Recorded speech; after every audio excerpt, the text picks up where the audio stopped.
Hadirin, kita akan beralih ke pertanyaan selanjutnya untuk calon presiden nomor urut 1. Kami persilakan kepada panelis Bapak Gun-Gun Herianto untuk mengambil subtema di fishball. Persilakan panelis. Ya, bisa dibuka terlebih dahulu.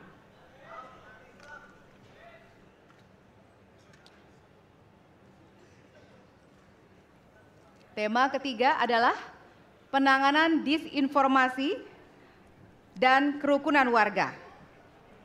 Baik, kami persilakan untuk selanjutnya kepada panelis Bapak Hairul Fahmi untuk mengambil pertanyaan di fishball.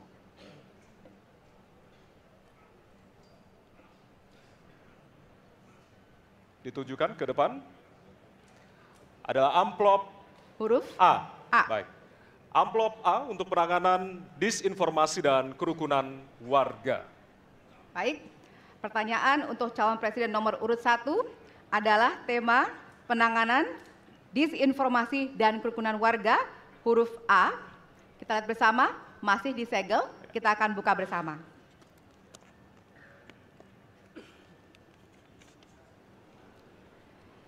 Sejauh ini, masih banyak ditemukan kasus-kasus persekusi, kekerasan, dan diskriminasi oleh satu kelompok masyarakat terhadap kelompok lainnya. Pertanyaannya, apa kebijakan Anda untuk melindungi warga negara dan memperkuat toleransi dalam masyarakat Indonesia yang majemuk? Waktunya 2 menit dimulai dari sekarang. Setiap pelanggaran hukum tidak boleh dibiarkan tak dihukum. Karena apabila dibiarkan, dia akan menular dan dia akan dianggap sebagai sesuatu yang benar. Karena itu langkah yang pertama adalah setiap kali ada pelanggaran dikerjakan oleh siapapun, kapanpun, dimanapun, maka tegakkan aturan, tegakkan hukum. Nomor 1. Yang kedua, ketika kita berbicara kerukunan, maka kita harus melakukan usaha berkomunikasi dengan semua. Negara tidak boleh memusuhi salah satu unsur yang ada di masyarakat. Nggak boleh. Negara adalah penyelenggara yang harus menjangkau semua. Kami mungkin tidak suka, mungkin tidak setuju dengan pikiran seseorang. Tapi negara harus memberikan hak kepada dia untuk berbicara, termasuk untuk mengkritik. Sehingga ada ruang kebebasan kepada rakyat untuk menyampaikan pendapatnya.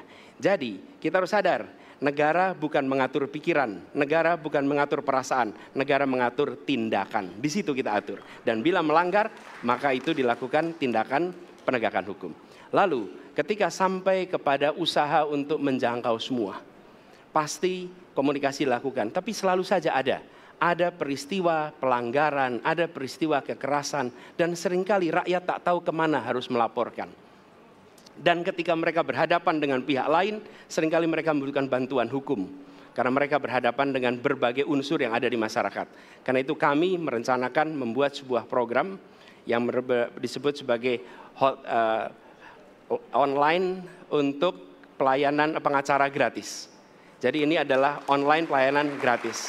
Yang kami sebut sebagai, istilah yang kami gunakan adalah Hotline Paris. Itu namanya kira-kira. Nah, dengan cara begitu, maka rakyat mengalami masalah bisa minta tolong kepada negara untuk didampingi pengacara dari negara. Terima kasih.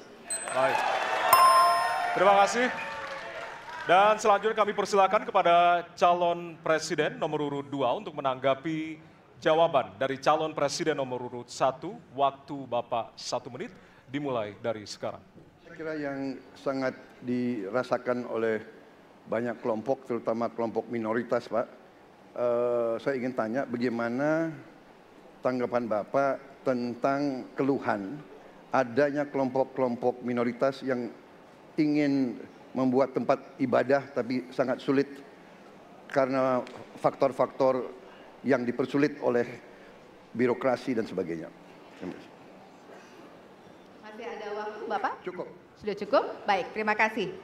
Selanjutnya kami persilahkan kepada calon presiden nomor urut 3 untuk menanggapi jawaban calon presiden nomor urut 1. Waktunya 1 menit dimulai dari sekarang.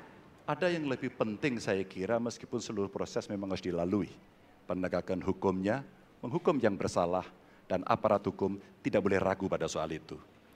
Tapi ketika kemudian kita kembalikan pada persoalan yang potensial muncul, itulah kenapa Pak Mahfud kemarin di Sabang berbicara dengan banyak tokoh agama, agar di samping pendidikan agama, mereka memberikan juga pendidikan budi pekerti, agar kemudian dia bisa mengerti sejak awal bagaimana berbeda dalam suku, agama, golongan, sehingga mereka akan bisa bareng-bareng memahami.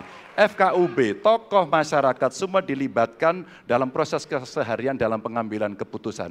Kalau itu bisa terjadi, rasa-rasanya bangsa ini akan membangun harkat dan martabatnya karena kita memang berbeda, tapi kita dipersatukan. Masih ada waktu, Bapak? Cukup. Ya.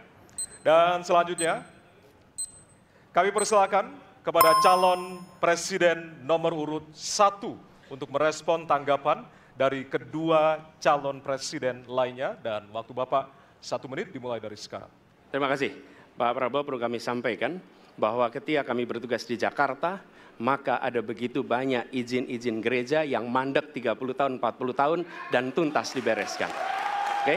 Antrian yang amat panjang, yang tidak pernah selesai. Dan kemudian banyak kelompok agama dari mulai Buddha, Hindu, Kristen yang mengalami kesulitan mendirikan tempat ibadah, mereka menerima izin tempat ibadah dan mereka bisa beribadah dengan baik.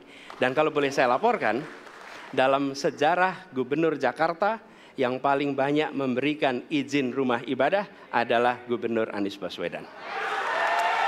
Termasuk ketika umat Islam mau mendirikan masjid dan tidak bisa mendapat izinnya, saya bicara. Ketika umat Kristen mau mendirikan gereja tidak bisa mendapatkan izin dari masyarakat, saya bicara. Dan semuanya akhirnya mendapatkan izin untuk bisa beribadah. Terima kasih. Terima kasih. Baik, sudah cukup Bapak? Masih ada waktu? Cukup Ya. Baik, terima kasih, kita berikan tepuk tangan buat calon presiden 2024. Kami persilakan kepada Bapak-Bapak untuk kembali ke tempat.